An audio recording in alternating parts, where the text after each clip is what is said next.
الله. الحمد لله نحمده ونستعينه ونستغفره ونعوذ بالله من شرور أنفسنا ومن سيئات أعمالنا. من يهده الله فهو المهتدي ومن يضلل فلا هادي له. أشهد أن لا إله إلا الله وحده لا شريك له وأشهد أن محمدا عبده ورسوله.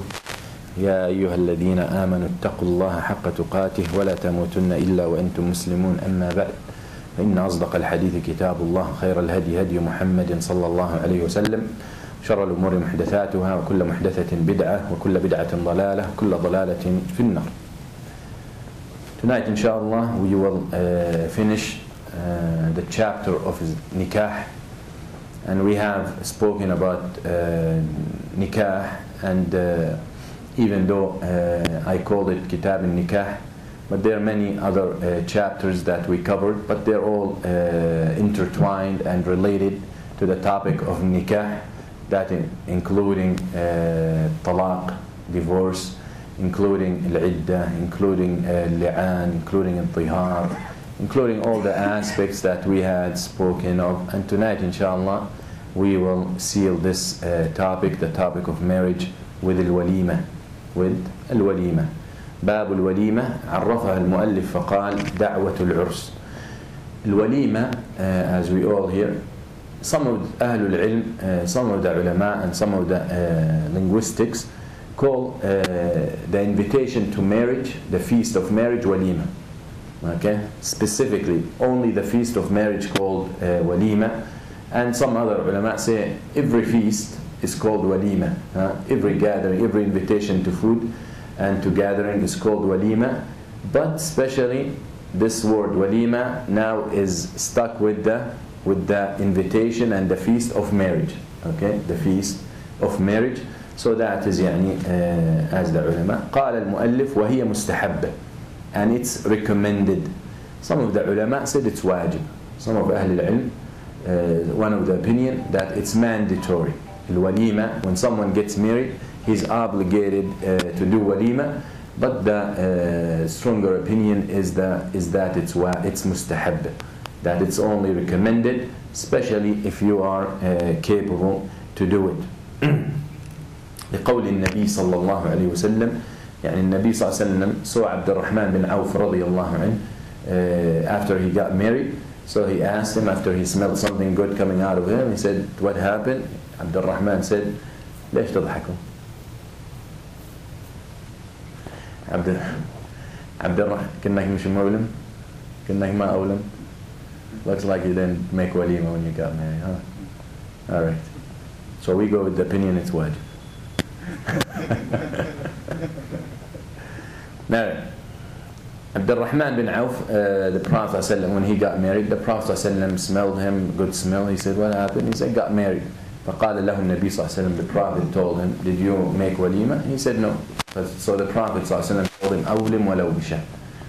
يعني have a walima, and Abdul Rahman was rich man. أولم ولو بشاء. Have walima even if it's one sheep or one goat. But the Prophet ﷺ, the fact, he said, أولم ولو بشاء, make walima even if it's one sheep. That's clearly saying, the more you cook, the better. The more you're generous, the better. It's better to make walima with more than one shah, but at least one shah. But you don't want to also go to the level of extravagance. Okay, you don't want to be extravagant, and you don't want to be wasting food and money, knowing that not enough people will come to eat it. Alright, so al-Mu'allif said it's mustahabba, and other ulama said it's wajib.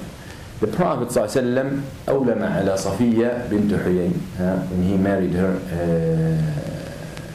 رضي الله عنها أم المؤمنين, the Prophet ﷺ, when he married Safiya, he had walima hays. Okay, al-hays, some type of food that had dates in it, and aqt. هذا الaqt is like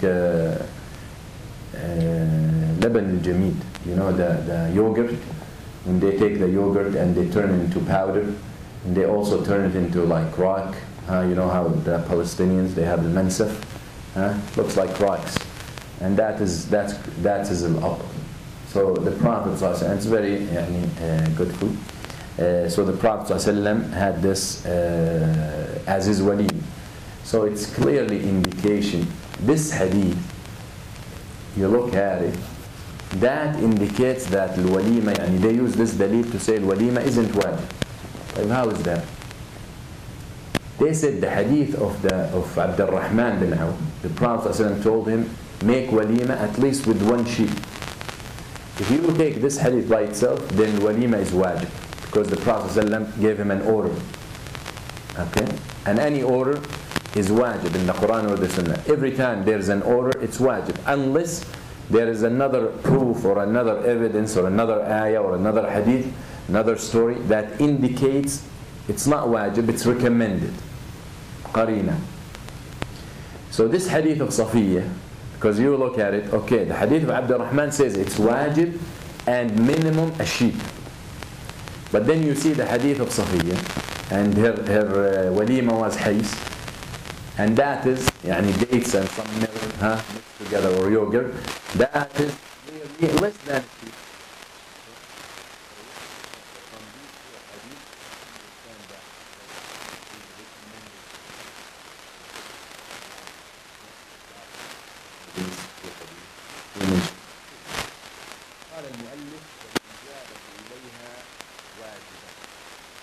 And to answer the walima is wajib.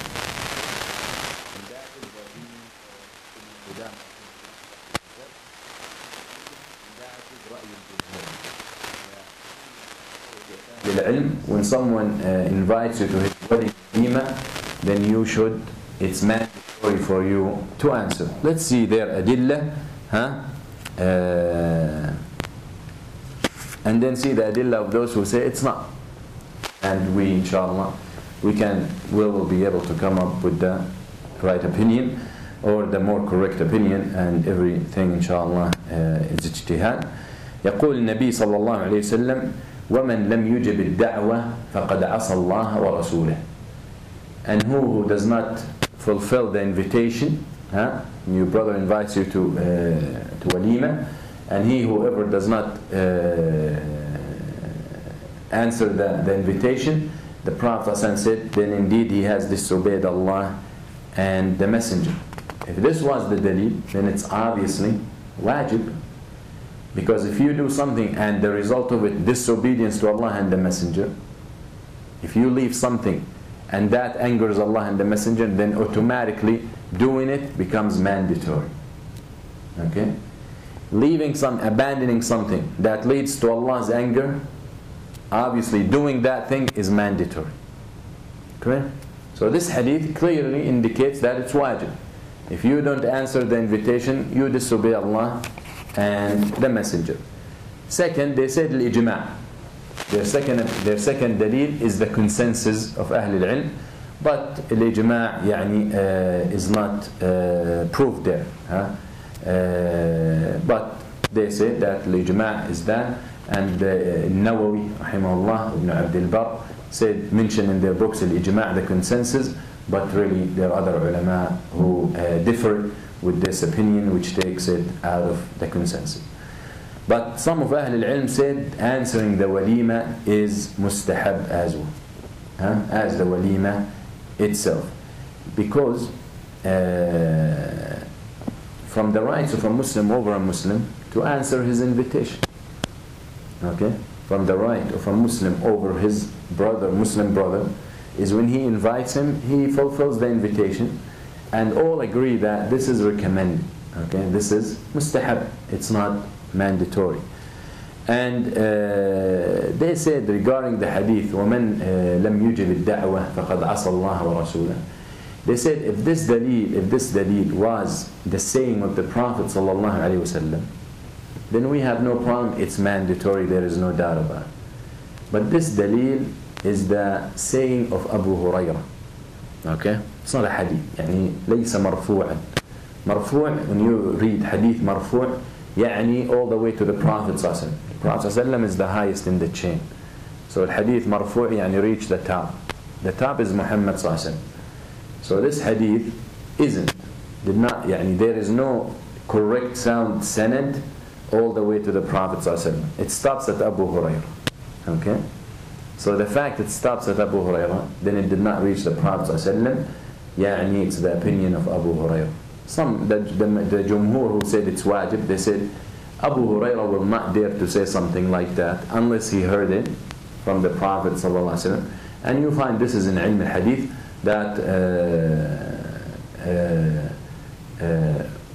when, for example, a Sahabi will say something about the Day of Judgment, there is no way he would have known it by himself, on his own. Okay? Even though he doesn't say that I heard the Prophet ﷺ saying, he said on the Day of Judgment 1, 2, 3 will happen. So they will take, if the sanad is correct, they will take this hadith as sahih, as authentic, because they say such thing he would not know without being informed by the Prophet ﷺ. And the fact he did not say I heard it from the Prophet ﷺ does not change the fact that indeed he heard it from the Prophet ﷺ. But this hadith stops right at Abu Hurairah, and that is why it's not hadith marfu', it's hadith mawquf. يعني stops at Abu Hurairah. So they said it's the opinion of Abu Hurairah radiyallahu anh, isn't the hadith of the Prophet sallallahu alayhi wa sallam. Al-Hafidh ibn Hajar rahimahullah also said there is al-ijma' is something questionable, because there is a difference regarding this point between Hanabila, Hanbalis and Shafi'is, and it's very well-known difference. So to say it's ijma' and consensus of all the ulama agreed on it is something questionable. وفيه نظر.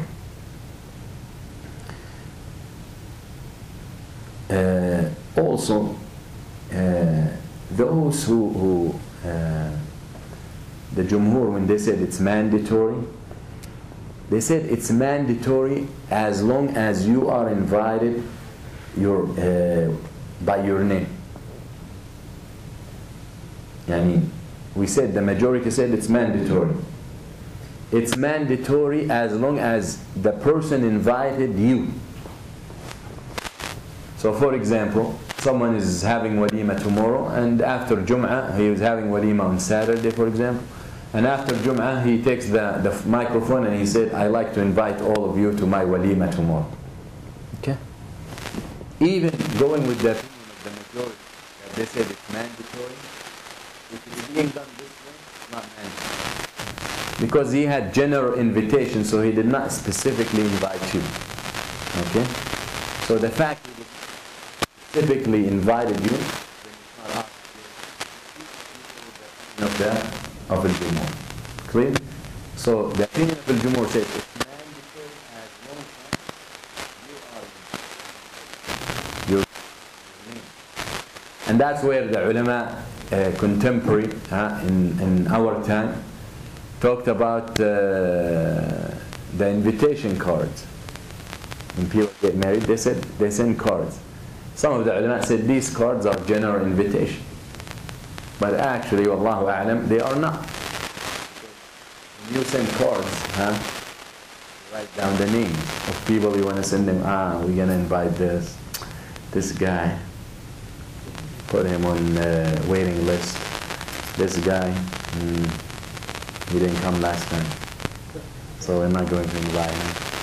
This guy talks too much, forget about him. This guy won't bring a gift, forget about him. Right? That's what people do when they make a list. Because they have a specific number, they rent a place or whatever for 150 people. If they want to invite the people they know, forget about it. Okay? So, and of course at the end, al-mal wal-banun zinat al-hayat al-dunya. Yani to tell you don't bring your kids. So, they're right. Wealth and kids are the beauty of this dunya, the ayah. They're right at the bottom of the card, giving you, don't bring your kids. They're nice, but don't bring them. So for the majority, when they said it's mandatory, if you're invited by your name, they specific. But if it's general invitation, then it's general walima, and it's not mandatory to answer. And يعني هذه يسموها دعوة الجفلة. دعوة الجفلة, when someone stands in front of the microphone and says, everyone is invited. Tomorrow is my walima, I invite everyone. It's a general da'wah, and it's specific.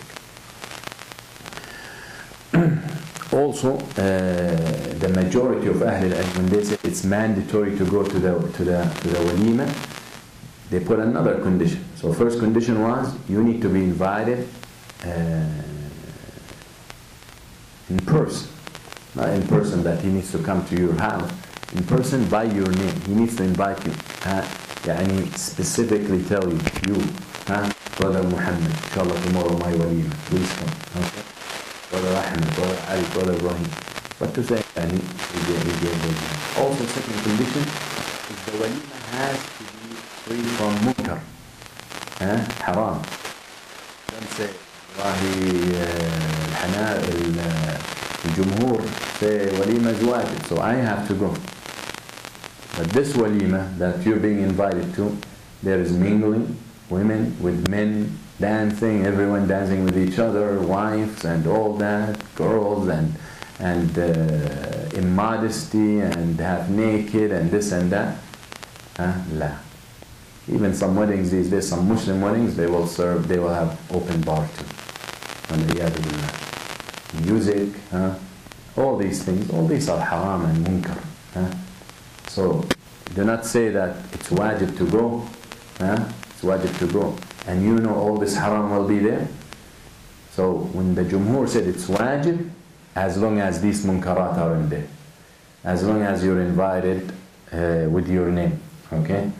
Then it's wajib. But what if these munkarat are there? Okay?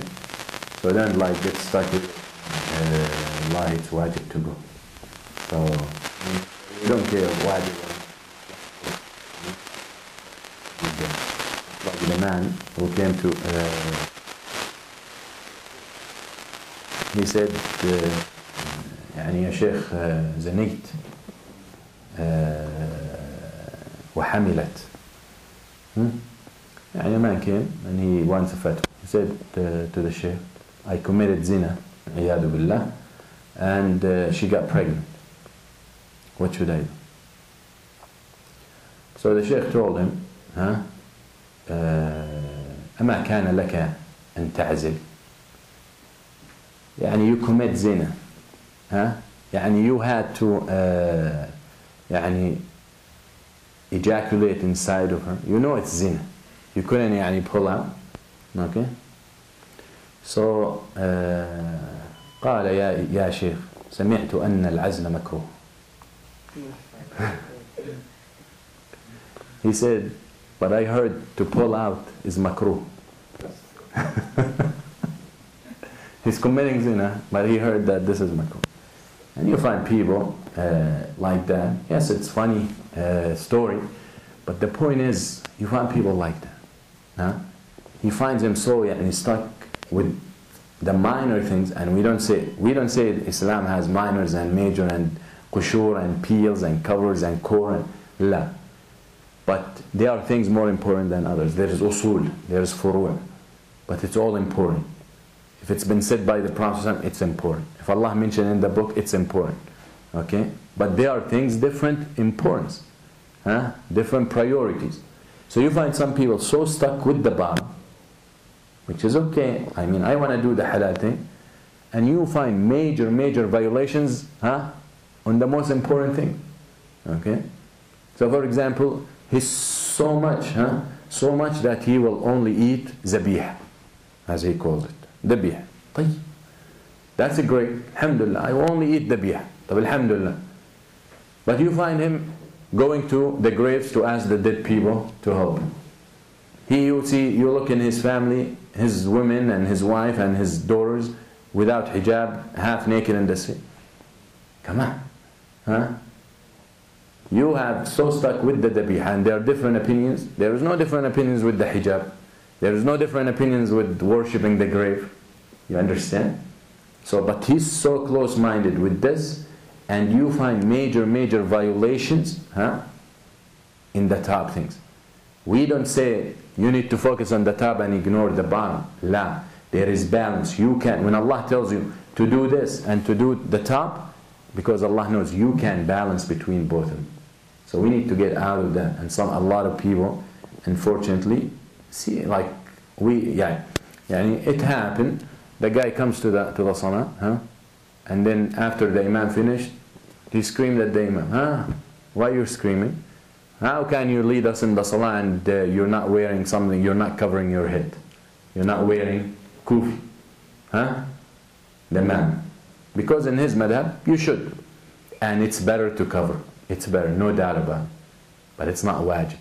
But even if the madhab said what, then you look at the guy and he has a golden necklace in his neck. Huh? He's wearing gold necklace in his, come on. Alright? And that is the problem we deal, and that is, if there is one reason for this, is ignorance. So that's why seeking knowledge is so important. So important to make you, to just the first and the main reason you seek knowledge, huh? To please Allah subhanahu wa ta'ala, to save yourself from hellfire, and to get out of the bawtaqat al-jahl, to get out of the of the circle of being ignorant. Because no one wants to be ignorant.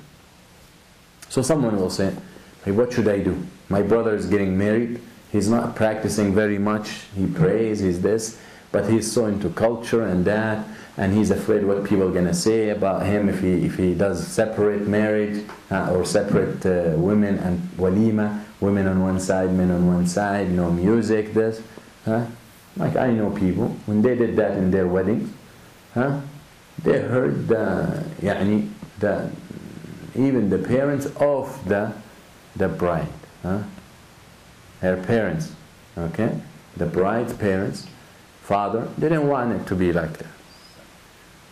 Okay, because he didn't want it to be separate. He didn't want no music because it's the culture.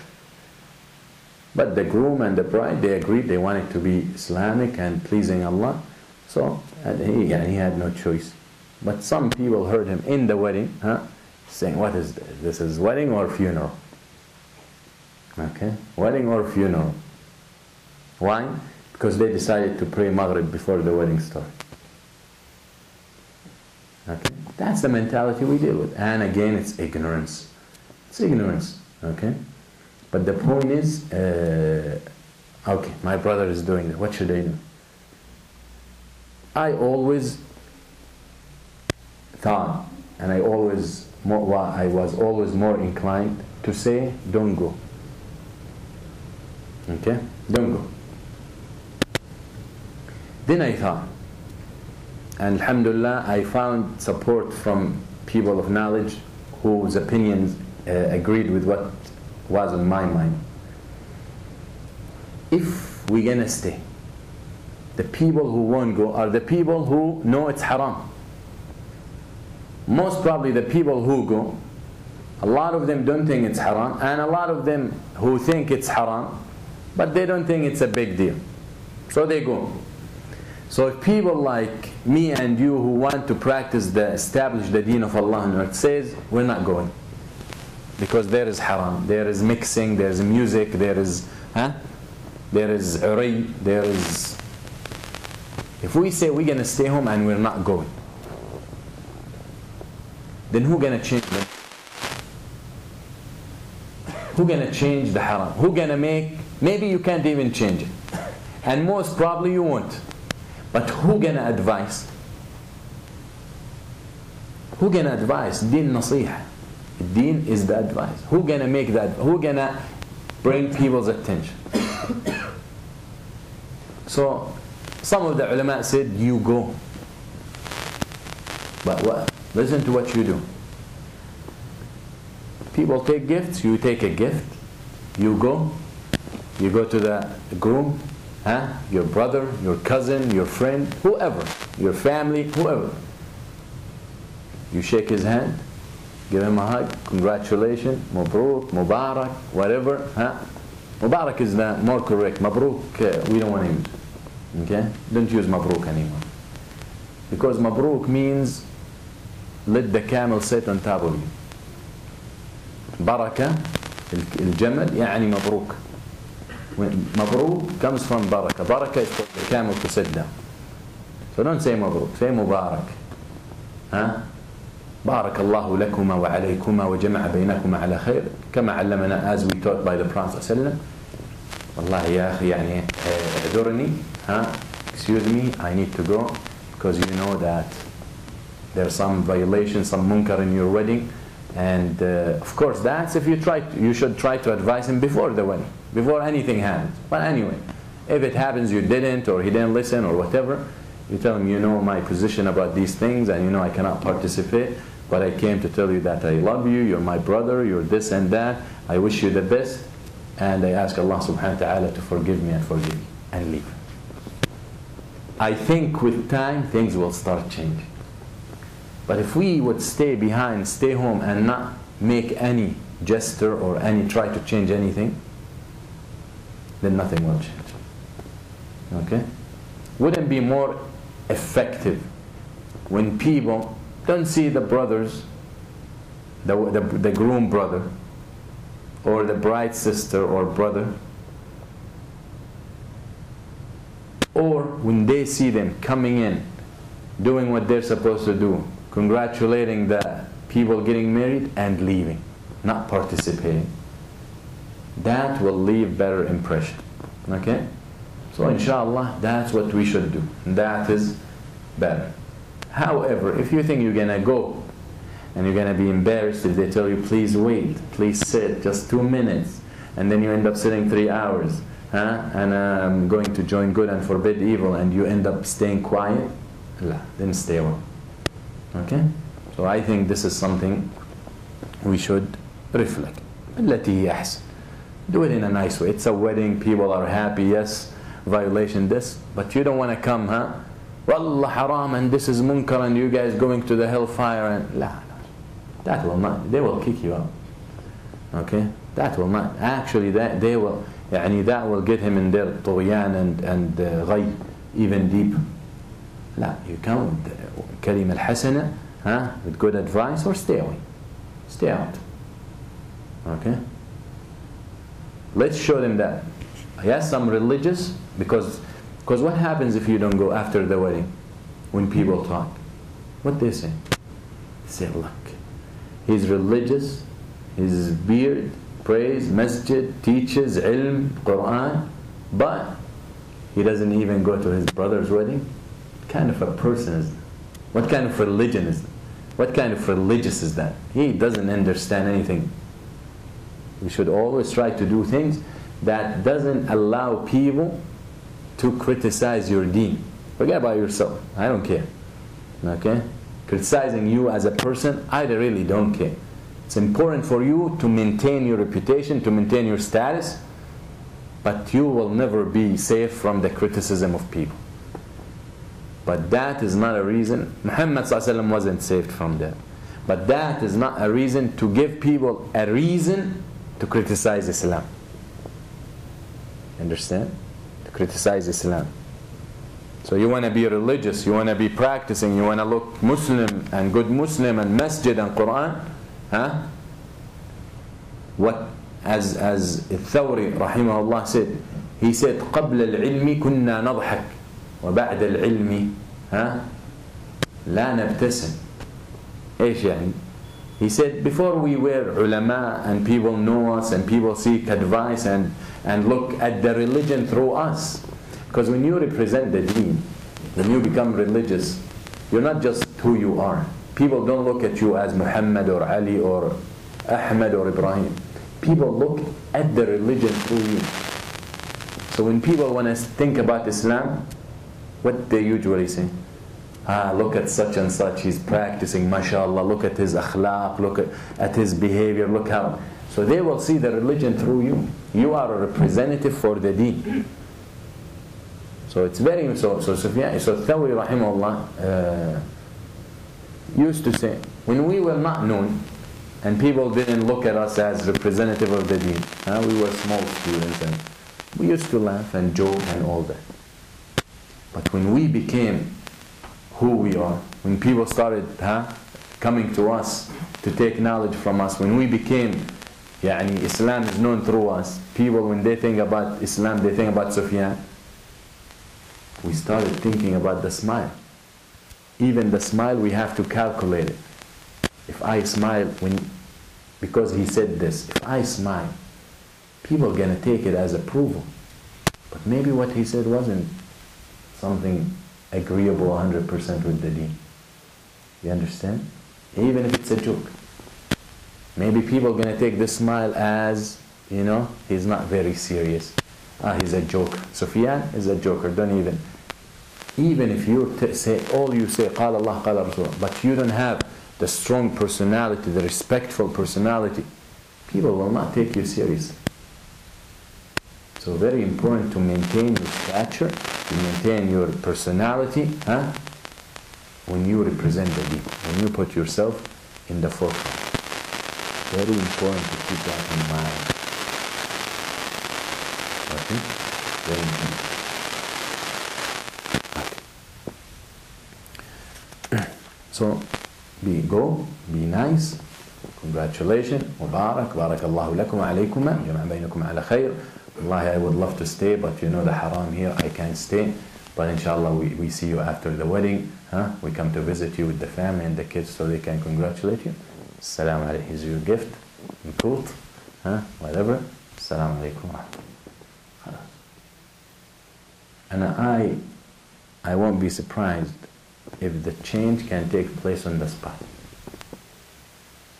If that person, if you act like that and that's how you usually act, most probably the love of people, the love for you in people's heart is big. And you go to someone's wedding who loves you and adore you and admire you, and you tell him that on the spot, most probably you're going to say, stop the music. You don't know. You never know. Okay? So we do that. Allah subhanahu wa ta'ala sends to Fir'aun, who said, I'm your Lord, and Allah.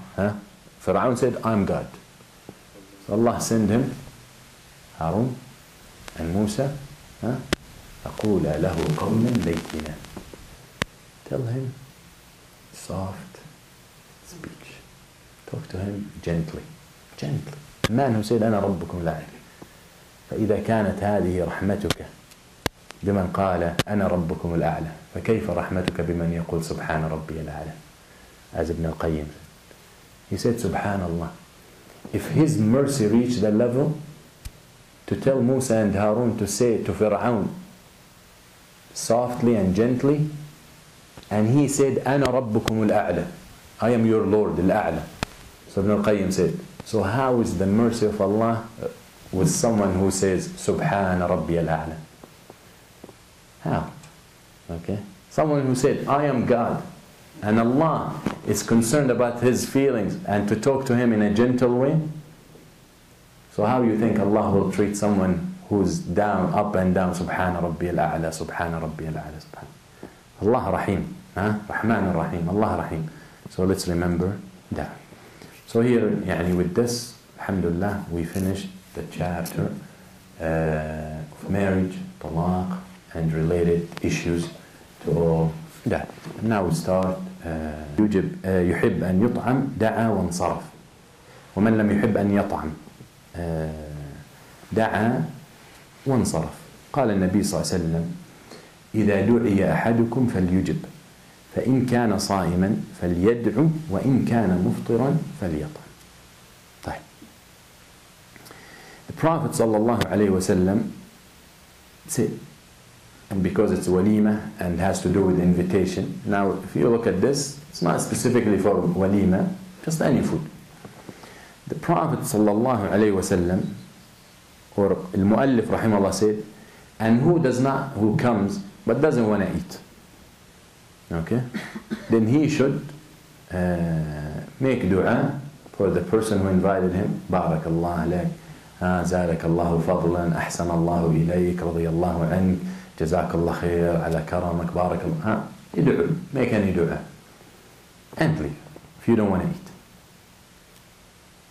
So the Prophet, the dalil on that, the Prophet ﷺ said, if one of you is invited, okay, and he said he should answer, but if he's fasting, okay, if he's fasting, if you're invited but you're fasting, فَلْيَدْعِ, make dua, and you can eat, so you make dua for the person who invited you, تطيب خاطره here, okay. To make him feel better, because some people, when they invite you for food and you don't eat, they get offended. Okay, So the Prophet said, فَلْيَدْعُ وَإِنْ كَانَ مُفْطِرًا فَلْيَطْعَمْ. But if you're not fasting, you should eat. Okay? Not fasting, you should eat. This fasting is صيام الوجوب. أنت you fasting واجب. Fasting in Ramadan. You're fasting kafara. You can't break that fast. But the ulama said if he's fasting tatawwu, you're fasting Monday, Thursday, for example, sunnah. You just feel like fasting, sunnah. It's not mandatory.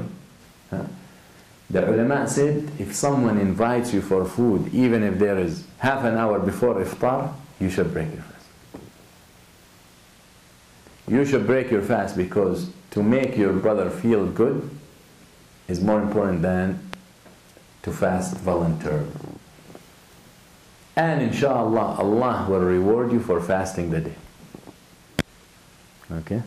That is in fasting, that is voluntary.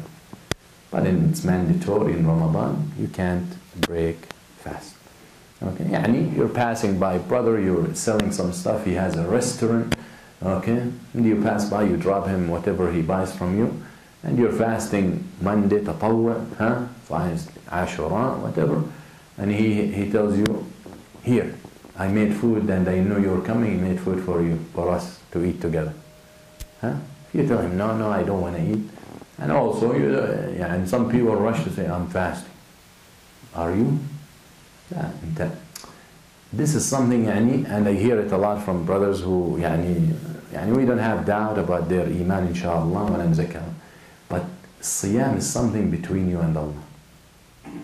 You always need to be careful from losing it. Because you left food and drink for Allah. But sometimes someone, like in this situation happens,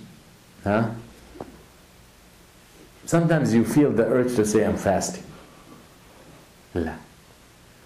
Try your best, of course not to lie, but try your best to keep the fact that you're fasting to yourself. This way the shaitan will not have share of it. Okay? Some brothers, hadahumullah, maybe they do it unintentionally, but he comes for example, and it's a Monday. He sees, I'm fasting today, are you? And he's fasting tatawwu. No. Keep it between you and Allah. This fasting is something special. Okay? وَأَنَا أَجْزِي بِهِ. Allah rewards for everything, but there is special reward for fasting because it's between al-abd wa Rabb, between you and Allah subhanahu wa ta'ala. So keep it to yourself. Don't rush to, unless you're forced to say it, or you got no escape, you got no outlet, no way to ta'reed or to say something else, then you say it. Okay?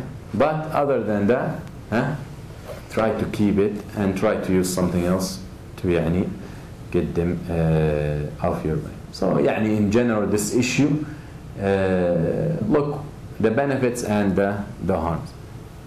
If you know this person, if you don't eat with him, he's going to be upset, he's going to be this, he's going to be offended, then you're better off break your fast if it's voluntarily and eat with him.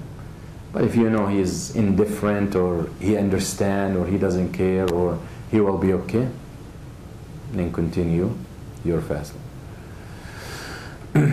قال والنثار والتقاطه مباح مع الكراهة. What they used to do in a wedding, and they still do, الزفة. تعرفوا الزفة انتو من المغرب؟ تعرفوا الزفة؟ تعرفوا انتو الزفة؟ when someone gets married, his friends and his brothers and his families, they walk him in the middle of the street and they're singing and dancing and jumping like monkeys, until they get him to his house, or they get him to the ballroom, or in the street, or maybe in the parking lot from the car that drops him off until they get to his the stage. They will do that. That's called zaf. The habit is, but back home it's more in the streets. When he leaves his house, to get him to the car so he can go to the wedding hall. Okay? They بيزفوا. شو بتسموها في المغرب؟ You don't know this in Morocco? طيب خلاص you marry in secret. طيب so what they used to do يعني عندكم في السعودية هم بيحمموه كمان عندنا جهزوه they get him ready, they shower him, his friends and anyway, so what they do when they're like in the streets or this, they start throwing candy. هذه مش عندكم كمان؟ عندكم؟ رز؟ الله يهديكم. عشان هيك there is a deficit in رز. They throw rice. Cooked? مش cooked كمان؟ طيب. So they throw candy. That's what the Arabs used to do, and that's what we do. The ulama said this is makruh. To throw candy like this, makruh. Why? They said because it might lead to harm. How? Yeah, when you have 200, 300, 400 people, and then you throw candies and someone goes down to pick it up, he might fall, they might step down on him, they might, then that can lead to harm. Or you throw some candy and two people go to the same piece and they start fighting. It happens, especially kids, because a lot of kids will be around. So they said this is that's one of the reasons. So they said it's makruh to throw. Of course you can, if you give candy by hand and this, that is no problem. But in nathar is to yanthuru, to throw it out. Okay, and especially if it's old candy and it's hard, it's gonna fall on the head of the groom. That's a problem. Okay, so that is in nathar. The ulama كرهوه والتقاطه مباح. The fact doing it is makruh, but picking it up is okay. It's mubah, it's permissible. So we don't say, they said it's makruh to throw it, then makruh to pick it up. La, this is food. If we're going to say makruh and then la, you're taking the food and you're benefiting from it instead of being wasted. وَإِن قُسِّمَ عَلَى الْحَاضِرِينَ كَانَ أَوْلَى. Now in nathar, to throw it like that is makruh. But if you take it and you divide it, then it's better. The Prophet ﷺ divided dates on his companions and gave each one 7. But he divided. So the hikmah is you can, because dates is sweet, so you can divide it. That would be better. Okay. So now we are done with the chapter. You guys want to pray? It's 9:15, العشاء 9:15. وقت الأذان دخل؟ لسه ما دخل؟ 9:05. So inshallah we start كتاب الأطعمة. كتاب الأطعمة, the foods and drinks. And this is important topic. What's halal, what's haram, food, drinks, what can I eat, what I can't eat, gelatin, wine, alcohol, medicine that has alcohol in it, perfumes, all these things we will address in this chapter inshallah. So it's very important topic to pay attention to. As usual, we read what the author rahimahullah said. قال المؤلف رحمه الله: كتاب الأطعمة وهي نوعان، حيوان وغيره. فأما غير الحيوان فكله مباح إلا ما كان نجسا أو مضرا كالسموم، والأشربة كلها مباحة إلا ما أسكر، فإنه يحرم كثيره وقليله من أي شيء كان، لقول رسول الله صلى الله عليه وسلم: كل مسكر خمر وكل خمر حرام، وما أسكر الفرق منه فملء الكف منه حرام، وإن تخللت الخمرة طهرت وحلت، وإن خللت لم تطهر.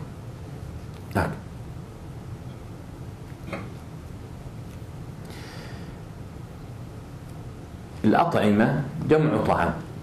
Food, طعام. The plural is أطعمة. But when we talk about أطعمة, we refer to two things. food and drinks. So anything is edible, anything that is eatable, anything drinkable, that is food. Okay? And this thing, anything edible, can be halal and can be haram. And anything edible can come from animals or not animals. Okay? Can be from animals or not. So that is how the ulama divide these things, and that's how we're gonna study من. قال الله تعالى فمن شرب in قصة طالوت فمن شرب منه فليس مني ومن لم يطعمه فإنه مني. فدل على أن الشراب الماء يسمى طعام من يطعم. When they came to the river, he said, who drinks from it cannot continue with me, and who doesn't eat from it, then he can continue unless minimum, or unless if he takes one handful of water, that's fine. But the verb used for the second part, who doesn't eat from it. So we see the verb eat was used for water. So that's where the ulama said sharab, that is drinks, are included under the foods. Okay? So here this is the chapter of al-at'imah, the chapter of foods that includes drinks. وقول النبي صلى الله عليه وسلم about زمزم زمزم طعام طعام. Okay? Zamzam is food for the one who wants to be full. And we know the story of Abu Dhar. Okay? So Abu Dhar spent a whole month drinking from Zamzam. When he first came to find the Prophet ﷺ and to become Muslim, and it was in secret, the beginning of the da'wah. So he spent a month, poor man, spent a month, not Abu Dhar, Abu Musa al-Ash'ari. Abu Dhar? Abu Dhar.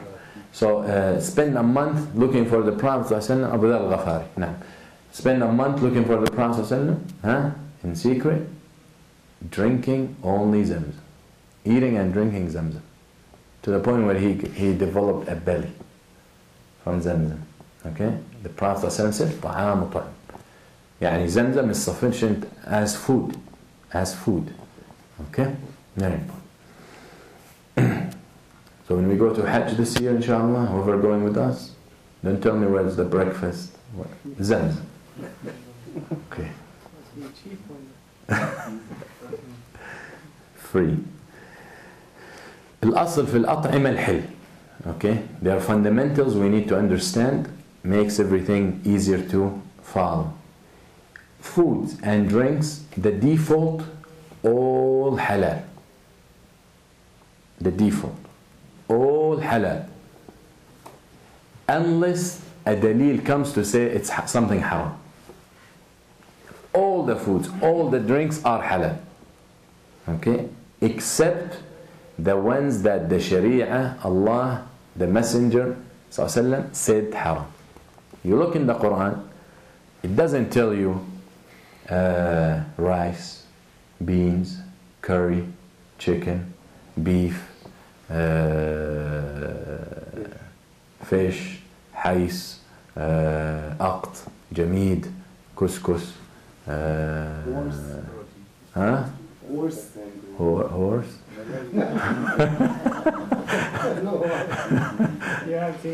So, juice, apple juice, water. Who? Mango juice. You like mango juice? I'll get you some. Okay. It doesn't say these things halal. Imagine the Quran would mention what's halal. We'll never finish. 600 pages isn't enough. But the Quran mentions pig, mentions mayta, maw'uda, khaniqa, mentions khamr. Okay? The Quran does mention these things being haram. So we know the circle of halal is way bigger than the circle of haram. So in other words, what's more eloquent? For me to tell you, fish and rice and beans and this and that, and spend next 2 years counting things and ostrich and chicken and turkey. لا. Or I tell you everything halal, but don't eat pork, don't eat this, don't eat that, and don't drink this. Okay? That's more eloquent.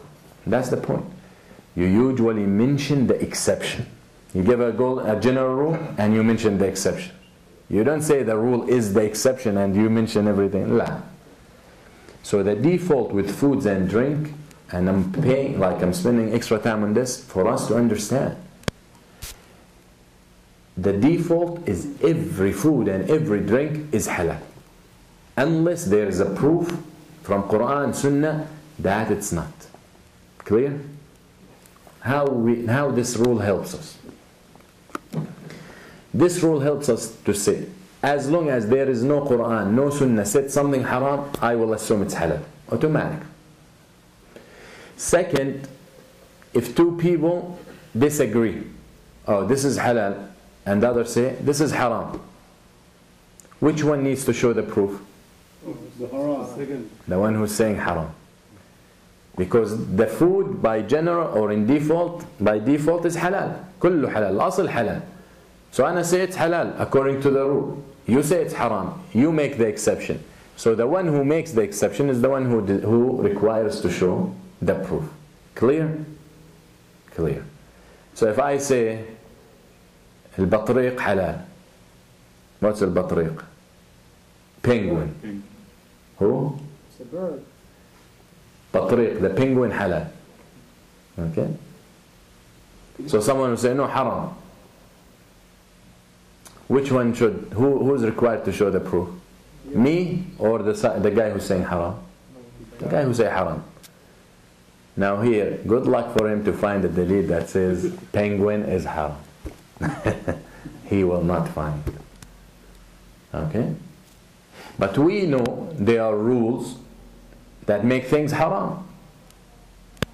So his only way is to find one of those rules apply to the penguins. For example, the Prophet ﷺ said anything with a tusk is haram. Al-makhlib. Penguin doesn't have tusk, doesn't have a claw. Alright? So he got nowhere to go.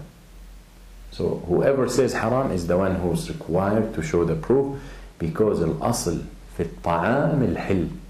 Clear? Default is halal. What is the dalil? قال الله سبحانه وتعالى هو الذي خلق لكم ما في الأرض جميعا. Allah subhanahu wa ta'ala says He is the one who created for you everything in the earth. So Allah created everything for us to benefit from, for us to use, except what He said haram, to test you.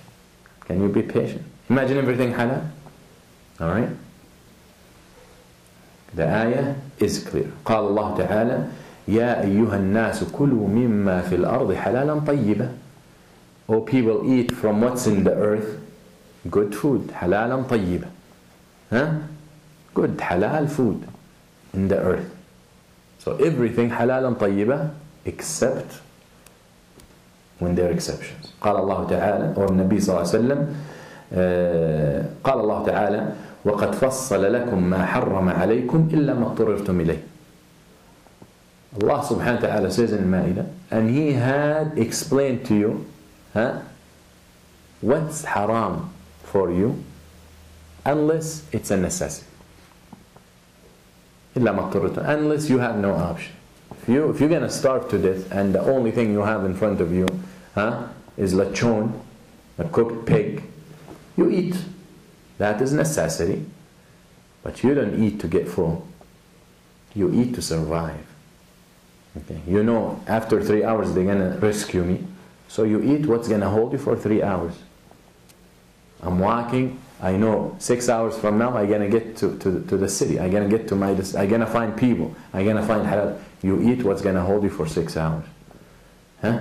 Clear? ما اضطررتم إليه. And Allah subhanahu wa ta'ala detailed in the Quran what's haram. Okay? قال المؤلف رحمه الله وهي نوعان حيوان وغيره فأما غير الحيوان فكله مباح إلا ما كان نجسا. He said all the foods, Ibn Qudama rahimahullah said, all foods are two types. As I said, animals or non-animals. Okay? Because someone will say, why you don't say plants? There are more things than just the plants that are not animals. Okay? Who gives an example? Trees. Trees are plants, Ibn al-Halal. Who are other things that might be eaten and they're not animals? Waters. Malik. Fruits, not plants? Question is, Why Ibn Qudama said, rahimahullah, all foods are two types, animals and non-animals. Why we didn't say animals and plants? it must be something other than plants. Okay, so it's plants and other stuff. What? Give me example of the other stuff. Don't tell me fruits and vegetables and trees. From the ocean. Milk. Milk. Milk and honey. You're not animal. Okay. Milk. Milk is animal, plant, honey, eggs, a lot of things. Okay? Alright. So that's why they said either animals or not animals. So he starts with the non-animals. فأما غير الحيوان فكله مباح إلا ما كان نجسا. Other than the animals, anything else beside the animals is halal. Except. So plants, milk, egg, this and that, all halal. Except ما كان نجسا. Why they talk about حيوان different section? Because الحيوان can be halal and can be haram at the same time. حيوان, you slaughter it, halal. You hit it with a car, haram. Okay? So there are more details when it comes to animals. But with plants, you don't slaughter a mango. Okay? Stuff like that. Cool. So anything other than animals, all halal, except first, what's najis? If it's najis, obviously you can't eat it. Okay? If it's najis, you can't eat. فهو حرام أكل. قال الله تعالى إنما الخمر والميسر والأنصاب والأزلام رجس من عمل الشيطان فاجتنبوه. Allah said, خمر, alcohol, intoxicants, الأنصاب والأزلام رجس, والميسر, gambling, الأنصاب والأزلام رجس, يعني نجس, impure. So stay away from it. So we see here, of course, forget about gambling and al-ansab, that's something else. But al-khamr, which is not plant, not animal, Allah described it as najis. So in other words, anything is najis, we cannot eat. Clear? Understandable? Okay. Anything that is najis, we can't eat. Okay. So, كل نجس حرام. Anything that is najis, impure, is haram. But هل كل حرام نجس? Everything that is najis, automatically haram to eat and drink. But is everything that is haram from food and drinks, is najis? Whoever said no, give me example. Give me something haram, but it's not najis. Haram to eat, but it's not najis. Sheep got hit by a car. ميتة يعني؟ طيب. Tiger, Good. Because of the claw. I think they got fame. That's right. They got fame. You like tigers? Never tiger. You're right. He's right. Lion and tigers, for example. Pig, monkey, haram to eat. And forget the pig. Monkey is haram to eat. But they're not najis. And if you touch a lion, if you have a lion as a pet, it doesn't make your house najis. Even though the ulama talked about that. But what I'm saying is, if a lion comes and touches your clothes, not najis. Clear? Okay. So the rule is, every najis is haram, but not every haram is najis. Okay? Even more than just the food and the riba. the money you make from riba, God forbid, is haram, but no one says it's najis. And if you touch it, you need to wash your hands, or you break your wudu. Okay? So every najis is haram. Haram to use, haram to drink, haram to eat. But not every haram is najis. Things are pure, clean, but they're haram. Riba, for example. Okay? Asad, lion. Fine. As long as we understand that, then anything that's impure, we cannot eat or drink. أو كان مضرا. So إما نجس, if it's impure, we cannot eat it. And if it's harmful, we cannot eat it. Poison. Poison is not najis. You can pour poison all over your body and pray. It's not najis, but it's harmful. If you drink it, you die. So anything besides, forget now, we're not talking about the animals, we're talking about other than animals. All of it is halal unless it's najis or harmful. If it's najis or harmful, it becomes haram. يعني there is poisonous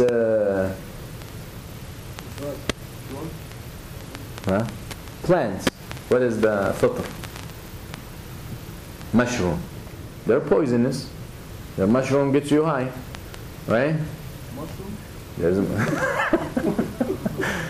There's mushroom, like they use it like anyway, I don't know what it's called, but mushroom, there's mushroom that is poisonous. If you eat it, you die.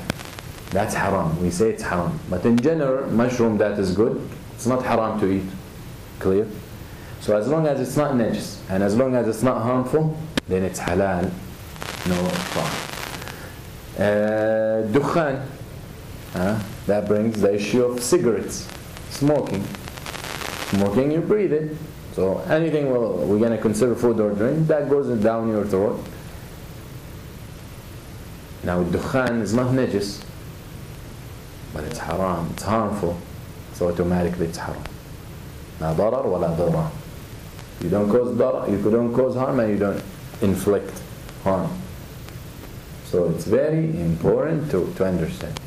So for those who, the wise people in the world, the wise, intelligent people in the whole world agree. The experts, the doctors, the specialists, even the manufacturer of cigarettes all agree that it's harmful. The only one who doesn't agree, the one who smokes. Makruh. When makruh? When they, yes, their fatwa that it's makruh, when they did not know that it's harmful. But when they start seeing people dying from cancer and people killing themselves because of sick, there is no place to say it's makruh anymore. Because makruh means what? You can do it. It's better not to do it, but you can. In which religion in the world that they will tell you, you can smoke, but it's better not to smoke? La, it doesn't go along with the intuition and intellect with any human being. Very important.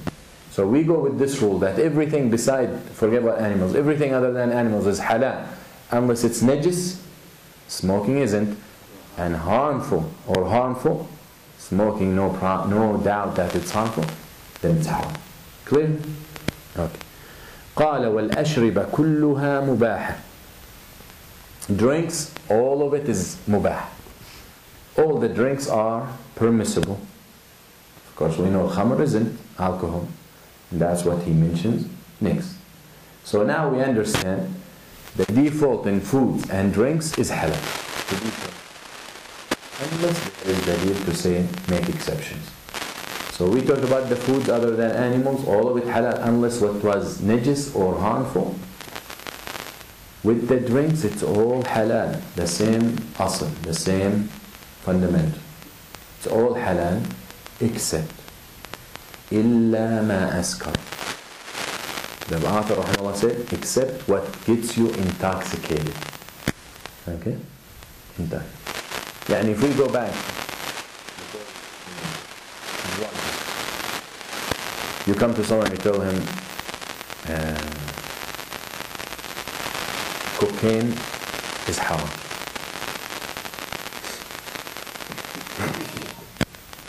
Right? He tells you, show me dalil. Really?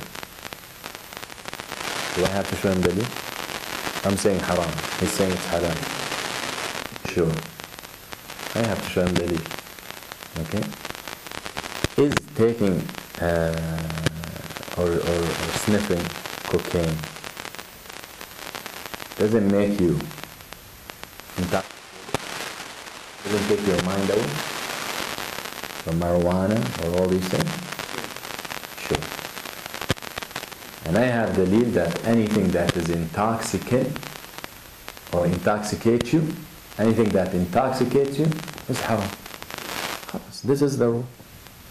Anything that will lead to take your mind away, even if it's temporary, is haram. Clear? قال إلا now we talk about drinks. All the drinks are mubah, permissible, except what intoxicates you. So any drink that will intoxicate you, even if it's not called khamr, even if it's not called alcohol, brother, it's not alcohol, it's whiskey. Really? It's gin, it's beer. لا. You find some opinions went that far to say what's haram is the alcohol that is a production of dates and grapes. But anything that comes out from anything else isn't haram. There's opinions. Like they tell you, beer from sha'ir, barley, it's not haram. Wheat. Okay? No. The rule is anything that intoxicates you, take away your mind, is haram. So all these things will fall under that. قال إلا ما أسكر. So all the drinks halal except what intoxicates you. فإنه يحرم قليله وكثيره من أي شيء. A little of it and a lot of it is haram. We all know the hadith. We all know anything that if you drink a lot of it will get you intoxicated, then a little of it is haram. So don't say, Wallahi, this is only a shot. It doesn't get me drunk. This is a small cup. Won't get me drunk. Because he's saying, oh, you're saying whatever intoxicates you is haram. I agree with you. But it really takes me to drink 10 bottles of wine to get drunk. That means one bottle shouldn't be haram, shouldn't be forbidden. No. The rule is, if you drink too much of something and makes you, drinking so much will make you intoxicated, then a little of it is forbidden. Clear? Even if it does not intoxicate, even if the little does not intoxicate you, but the much or the lot will intoxicate you, then the little that does not intoxicate you is still haram. Clear? If you drink beer, bottle after another, or can after another, you get drunk. One can is haram. One sip is haram. Clear? Because I'm gonna bring you a point that you will be surprised. But do we understand this point? The hadith says what? Whatever too much of it will make you drunk, then a little of it is haram. Clear? قال النبي صلى الله عليه وسلم كل مسكر خمر. Every intoxicant is alcohol. Every intoxicant is alcohol. So don't now distinguish between drinkable and sniffable and eatable. لا. Anything will intoxicate you is alcohol. وكل خمر حرام. And every alcohol is haram. Clear? وما أسكر منه الفرق فملء الكف منه حرام. Okay? And whatever big amount will get you drunk, then a handful of it is forbidden. And a little of it is forbidden. Whatever a bottle will get you drunk, then a sip of it is haram. Clear? Why I'm saying clear over and over? Because what? Sure. And that's coming right now, or you just want to pray and that's it. We continue next time. Okay. we'll repeat this point next time because I want to take enough time on it, because that will answer a lot of questions that you face and we face. It says alcohol on the bottle. It says alcohol on the medicine. It says alcohol on this. Can I use it? No. Yes. Oh, I asked this imam, he said yes. I asked the other guy, he said no. You will understand the fundamentals, then it will become easy for you to answer. Alright? And that will be next time inshallah. So stay tuned. أقول قولي هذا وأستغفر الله لي ولكم وصلى الله على سيدنا محمد. جزاكم الله خير. السلام عليكم ورحمة الله.